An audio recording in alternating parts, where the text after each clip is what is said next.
Hi, this is David with EV World News. We talk about electric vehicles, green energy, and the stock markets. I'm in the studio today with our founder, Bill Moore. How's it going, Bill? Oh, yeah, don't be silent. Oh, you muted yourself. You are muted. That is really funny. We were having all kinds of technical difficulties today. And so I thought you were trying to prank me. You're good No, now. You're good now. weird. It was run, by the way, it was running the intro twice. Oh, that's that's kind of entertaining too. Well, at least I know how Uh, to speak it's not English been a today. good morning. Yeah, we've certainly had our issues today. So, anyways, like I always say, technology keeps making our lives easier. Yeah, Anyways, right. so let's look at this. Our first topic today, we're going to talk about General Motors Yeah. and what kind of, throwing out in the field is Mary Barra putting us in now. And you know, it's funny because they've been talking about this all EV strategy. Now all of a sudden they're talking about bringing back plug-in hybrids. And this is oh, let me see if I can get us back here to where we were. It's got another screen up there. Oh, oh, Sorry, folks, but we really seriously need a 20-year-old tech here to. no, I know. Well, let me There we see. go.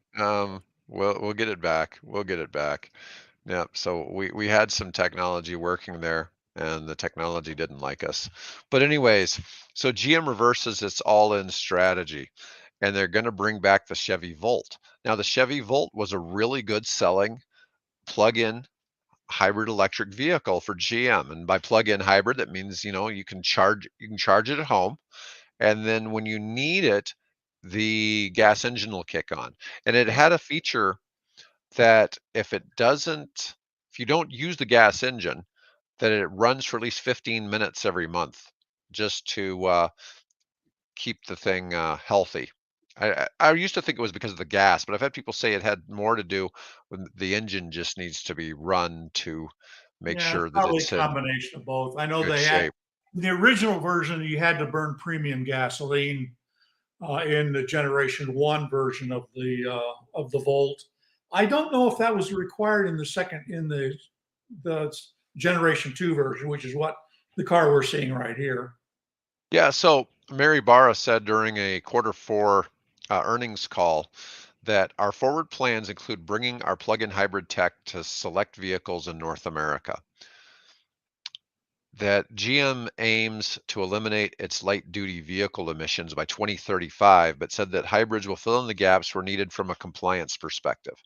She didn't specify which segments they may occupy, but going by GM's history, they'll probably be, oh, this is funny, brilliantly engineered and utterly neglected by marketing. Oh, this is bad. I actually know the guy who was responsible for the marketing on this vehicle. Oh, okay. Um, I'm not sure what to say about that. So get ready to scoop up a Chevy Volt plug-in hybrid EV or whatever instead of a used Blazer EV. Yeah, I've told you before. I really think that GM has intentionally made ugly EVs so that people will just buy gas cars.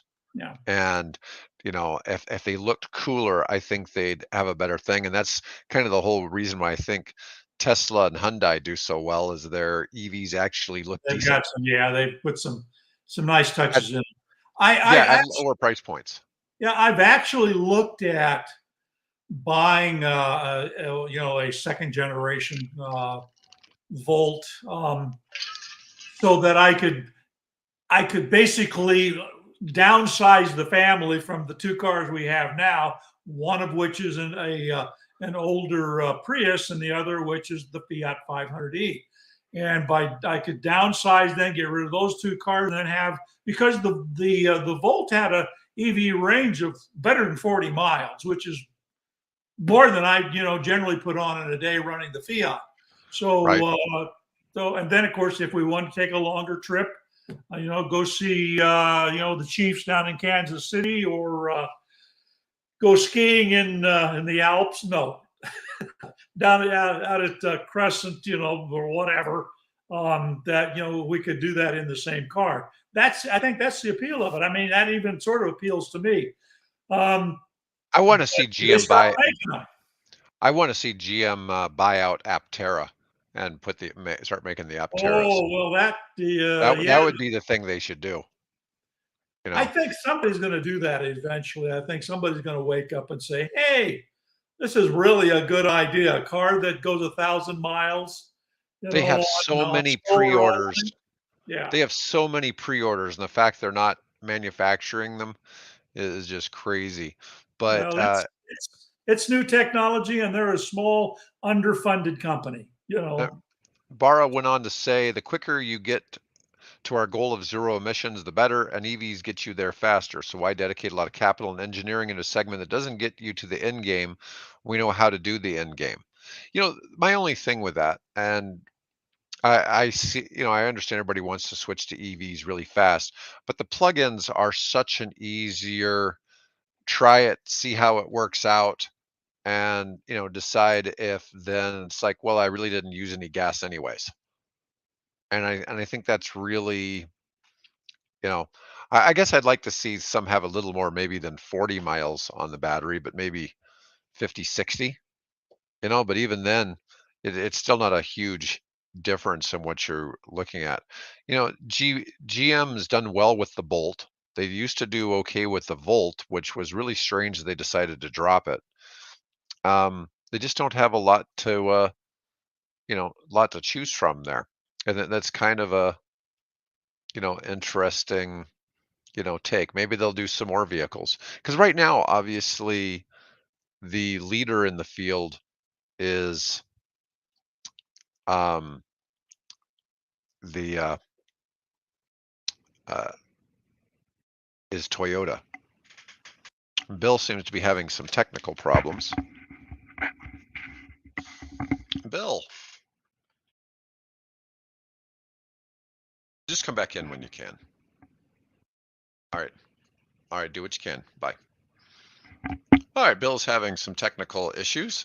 But, anyways, I'll continue on with what we've got going on for articles today. So, my next topic today is on the Hyundai Ionic 5. And this is one that where I live in Nebraska, it really didn't see many of these, but it's a top seller off the lots as dealers prep for EV growth. It's a decent looking car. I think Hyundai and Kia have done a good job of making vehicles that look good. And Hyundai dealerships modernizing as the brand looks to build upon its growth in the EV market. The Ionic 5 is a top seller at some dealers. New vehicles rolling out, including the Ionic 7 SUV. They've got the whole gamut covered. Now, let's see.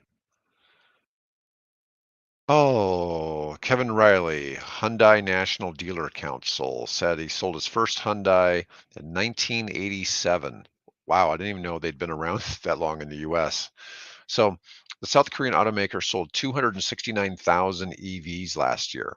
So they're growing in that space, and they're number two overall in the US in the EV space. Let's see. In the US, Hyundai's largest sales market, the automaker with Kia blew past Ford and GM, become number two in 2023. The Ionic 5 was the sixth best selling EV in the US last year, climbing from seventh the year before. Dealers are doubling down on a healthy demand for EVs, and this dealership in Washington D.C. has seen 20 to 25% growth. 1, 2, 3. Well, you're back, Bill, sort of. Let me see if I can get you back Nope. on the screen here. There we go. I hear you okay. So, anyways, you can talk. You may not. Oh, he doesn't hear us. Well, this should make things interesting. Anyways, Why? I took him off the stage, and we'll continue with the episode. Certainly makes things uh, different. Anyways, but back to the Hyundai. The spike in EV sales may not stay on its current slope. It's going to still be a rapid adoption.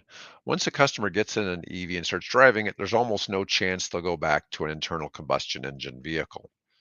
This is one of the things that we get a lot of doubters, but it's just a different experience driving in an electric vehicle that it's hard to comprehend how much of a change it is.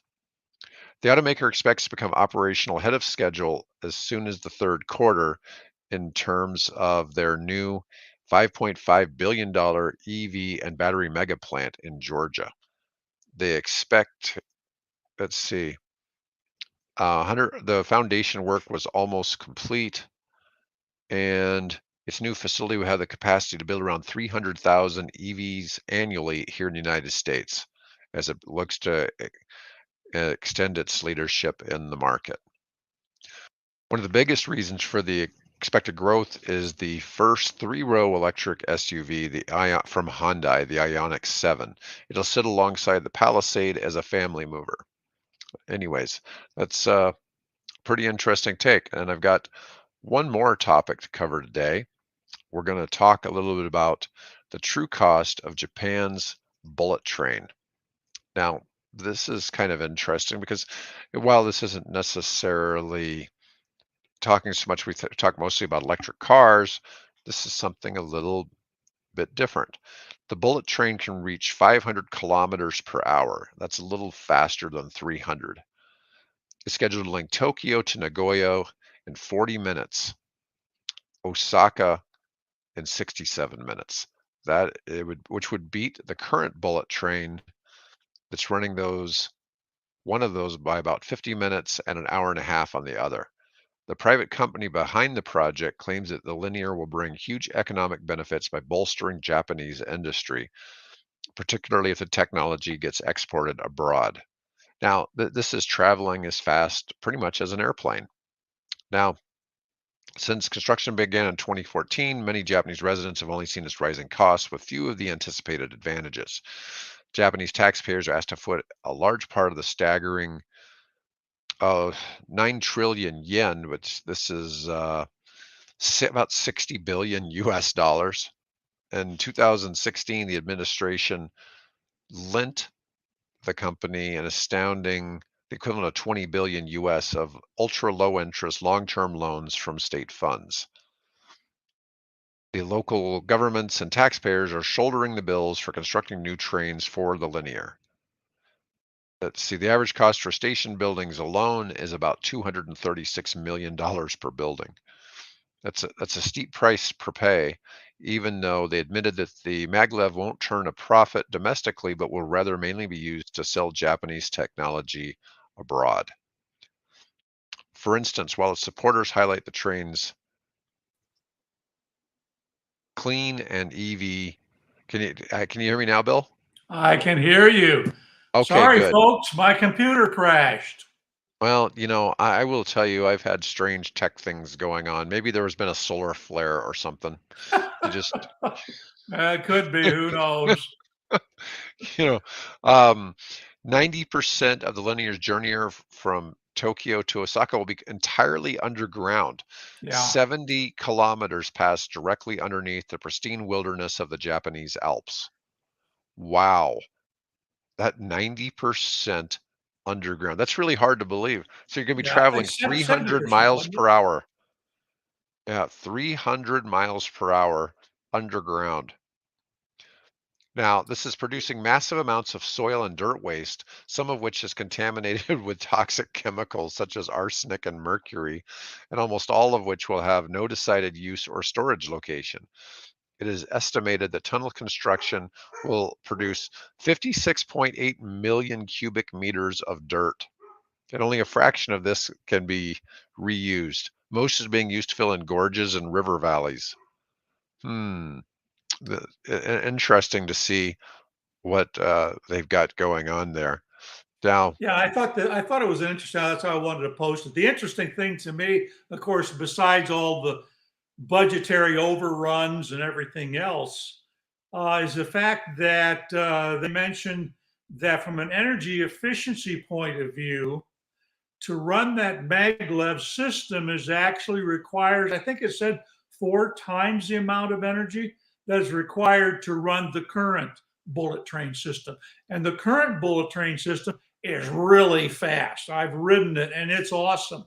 We don't have anything in this country even can approach that system. So I don't, is it smart? You're going to save, you're going to get there in 50 minutes or whatever the travel time was at that speed, as opposed to the amount of energy it takes. That's a question in my mind, at least. Now, here's something that's kind of interesting. Stellantis has decided to start making fuel cell vans Hmm. in Poland and France using hydrogen, which I find that kind of to be fascinating. But I don't know what What to was it? really I think make of that. 5 models or 7 models, something like that. Yeah, I'm not completely sure here. That one was not an easy to access article. Let's see. They had. I mean, this goes back, better than a decade ago. They rolled out postal vans in France that used fuel cells in conjunction, so almost like a plug-in hybrid, except Mhm. instead of an internal combustion engine, it was a fuel cell.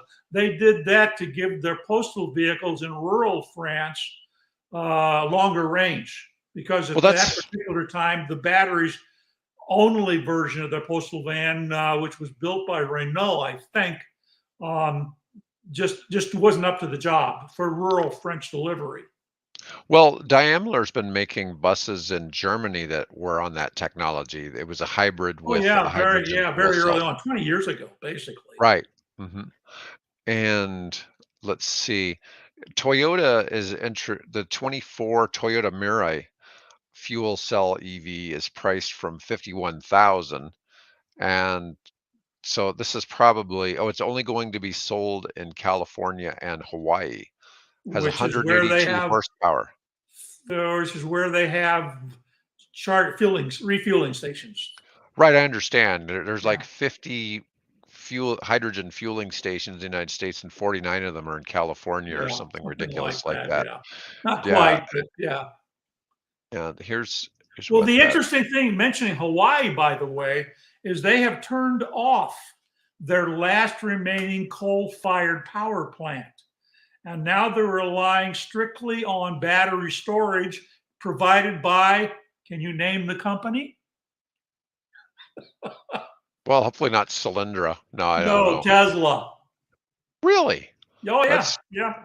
They that's got a pretty huge fascinating. battery storage system provided by Tesla, and they have officially turned off their last coal fired power plant. Let's see what we got here. It's kind of interesting. Well, did I miss much when I was rebooting the computer? No, no, not Okay. terribly. That it was just frightful being alone in the studio. But yeah, yeah, yeah. So Hawaii's replaced. So There it here is. is Yep. there is the battery storage facility. Yep. Wow, they limited 180 megawatts of fossil fueled baseload. So let's see. And so they switched to a portfolio of small and large renewables that run off the vagaries of the weather. This is quite interesting. So the plant's 185 megawatts of instantaneous discharge capacity match what the old coal power plant could inject into the grid. The batteries react quicker. Instead of generating power, they absorb it from the grid, ideally when it's flush with renewable generation, and deliver what cheap, clean power back in the evening hours when it's desperately needed. It feels incredibly part of what Hawaii and Hawaiian Electric are doing to get to 100% renewable energy and to play this enabling role to help them get one step closer. I'd be curious what their breakdown is of wind, solar, hydro, nuclear. I don't know. Do they have nuclear in Hawaii? No, they do not. Not to Let's my knowledge. let me see. It can reduce curtailment of renewables by 69% for the first 5 years, allowing surplus clean energy that would otherwise go to waste to get onto the grid. So apparently they have an oversupply. of both. Yeah, I So, saw an article, interestingly, that, and I think this was in England, that they were paying utility or wind farm operators quite a bit of money. And I think I saw a figure of like $1 million or whatever it was to turn off their wind turbines at particular times when the wind was generating more than the grid could oh handle. wow. So it would seem to be that would make a case to for them to follow suit here. That's really amazing. So, Hawaii's had very high rooftop solar adoption too. Yeah. So, you know, it's not the same. People always talk about, will the grid be overloaded or can the grid handle everything? Well, part of it is as people have their own mini grids at home, that takes away a lot of the need for it.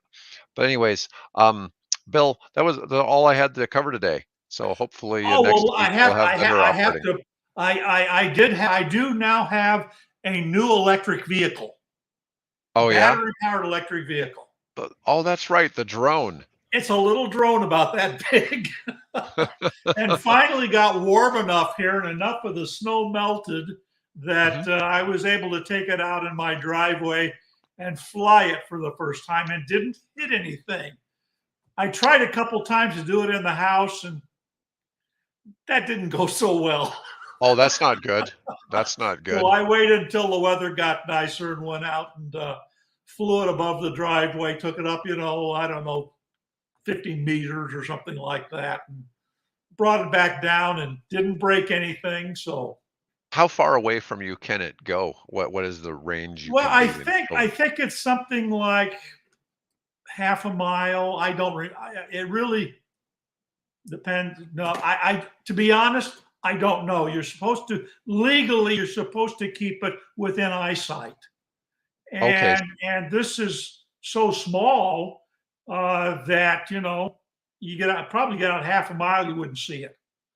Does it have a screen? Does it feed back video back to you Oh and yeah, right onto this. onto your phone? That's my Okay. controller, and it's got a beautiful little camera, and it sends back video, and it captures video, and it's got a little controller thing that the phone sits in, and it's great. It's fun. Oh, I love it. I love it. All right. Well, anyways, folks, thanks for watching. Sorry we had some technical difficulties today. Yeah, my apologies. Please leave us a Okay. comment if you'd like to see something different. And anyways, have a great day.